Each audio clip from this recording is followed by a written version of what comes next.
2025 সালের জুলাই মাস। রাজধানীর উত্তরায় একটি প্রশিক্ষণ মিশনের সময় হঠাৎ আকাশ থেকে ভেঙে পড়ে একটি যুদ্ধবিমান। ঘটনাটি মুহূর্তের মধ্যেই দেশ জুড়ে আলোচনার বিষয় হয়ে ওঠে, কারণ বিমানটি ছিল F-SAF-BGI, বাংলাদেশ বিমান বাহিনীর বহরে থাকা অন্যতম গুরুত্বপূর্ণ যুদ্ধবিমান। কিন্তু এখানেই প্রশ্ন, এই বিমানটির প্রযুক্তিগত শিকড় পৌঁছে যায় এমন এক যুগে যখন সারা পৃথিবী এখনও সোভিয়েত ইউনিয়ন আর যুক্তরাষ্ট্রের ঠান্ডা যুদ্ধ দেখছিল। তাহলে 2030 সালে বাংলাদেশের আকাশ প্রতিরক্ষা কতটা শক্তিশালী হবে? দক্ষিণ এশিয়ার দ্রুত বদলে যাওয়া সামরিক বাস্তবতায় বাংলাদেশ কি আধুনিক বিমান শক্তি গড়ে তুলতে পারবে, নাকি পুরনো সীমাবদ্ধতাই থেকে যাবে? আজকের ভিডিওতে আমরা সেটাই জানার চেষ্টা করব।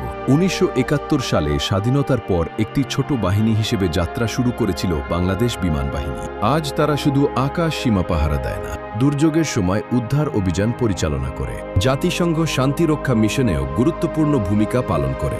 ভারতীয় বিমান বাহিনীর বহরে রয়েছে কয়েকশো আধুনিক যুদ্ধবিমান। অন্যদিকে বাংলাদেশের যুদ্ধবিমান বহরের বড় অংশ এখনও নির্ভর করছে পুরনো প্রজন্মের প্ল্যাটফর্মের উপর। বাংলাদেশের প্রধান যুদ্ধবিমান F-SAF-BGI মূলত MiG-21 ভিত্তিক একটি উন্নত সংস্করণ, যার নকশার ইতিহাস কয়েক দশক পুরনো। এর পাশাপাশি রয়েছে সীমিত সংখ্যক MiG-29, যেগুলো তুলনামূলকভাবে আধুনিক হলেও সংখ্যায় খুবই কম। প্রথম দেখায় এই চিত্র বাংলাদেশের জন্য খুব একটা আশাব্যঞ্জক মনে হয় না, কারণ প্রতিরক্ষামূলক যুদ্ধের হিসাব সবসময় আক্রমণাত্মক যুদ্ধের হিসাবের মতো হয় না। আর ঠিক এখানেই শুরু হয় আসল আলোচনা। বাংলাদেশ বিমান বাহিনীও এই সীমাবদ্ধতাগুলো সম্পর্কে সচেতন, আর সেই কারণেই তৈরি করা হয়েছে ফোর্সেস গোল 2030। এটি বাংলাদেশের সামরিক আধুনিকায়নের অন্যতম গুরুত্বপূর্ণ পরিকল্পনা, যার লক্ষ্য বিমান বাহিনীতে নতুন প্রজন্মের যুদ্ধবিমান যুক্ত করা এবং সামগ্রিক সক্ষমতা বৃদ্ধি করা। পরিকল্পনায় রয়েছে ডাবল ইঞ্জিন ফাইটার, পাশাপাশি উল্লেখযোগ্য সংখ্যক সিঙ্গল ইঞ্জিন ফাইটার। যদি এই পরিকল্পনা সফলভাবে বাস্তবায়িত হয়, তাহলে আগামী কয়েক বছরের মধ্যে বাংলাদেশের আকাশ প্রতিরক্ষা সক্ষমতায় বড় পরিবর্তন আসতে পারে।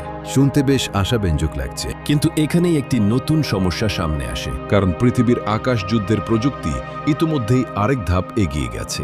বর্তমানে বিশ্বের বড় সামরিক শক্তিগুলো ধীরে ধীরে পঞ্চম প্রজন্মের স্টেলথ যুদ্ধবিমানের দিকে এগিয়ে যাচ্ছে। পাকিস্তান ইতোমধ্যেই চীনের J-35 সংগ্রহের পরিকল্পনা প্রকাশ করেছে। অন্যদিকে ভারতও ভবিষ্যৎ স্টেলথ সক্ষমতা বাড়ানোর বিভিন্ন উদ্যোগ নিয়ে কাজ করছে, কারণ আধুনিক আকাশ যুদ্ধে যে পক্ষ আগে প্রতিপক্ষকে শনাক্ত করতে পারে, সাধারণত তারাই কৌশলগত সুবিধা পায়। স্টেলথ ফাইটারের মূল শক্তিও এখানেই। ফলে ভবিষ্যতের আকাশ যুদ্ধে শুধু নতুন বিমান কেনাই যথেষ্ট নয়, প্রয়োজন উন্নত প্রযুক্তি, প্রয়োজন আধুনিক রাডার, প্রয়োজন দক্ষ পাইলট এবং প্রয়োজন একটি সমন্বিত প্রতিরক্ষা ব্যবস্থা। বিশ্লেষকদের মতে শুধুমাত্র একটি নির্দিষ্ট যুদ্ধবিমান কেনার প্রশ্ন নয়, বরং পুরো বিমান প্রতিরক্ষা কাঠামোকে আধুনিক করার বিষয়টি সবচেয়ে গুরুত্বপূর্ণ।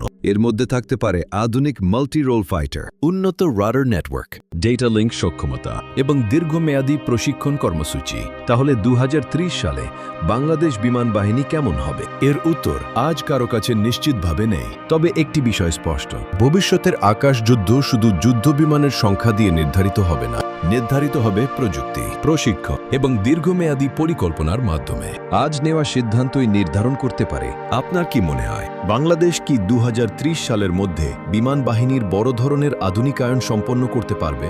ভিডিওটি ভালো লাগলে লাইক করুন, সাবস্ক্রাইব করুন, আর দেখা হবে পরবর্তী ভিডিওতে।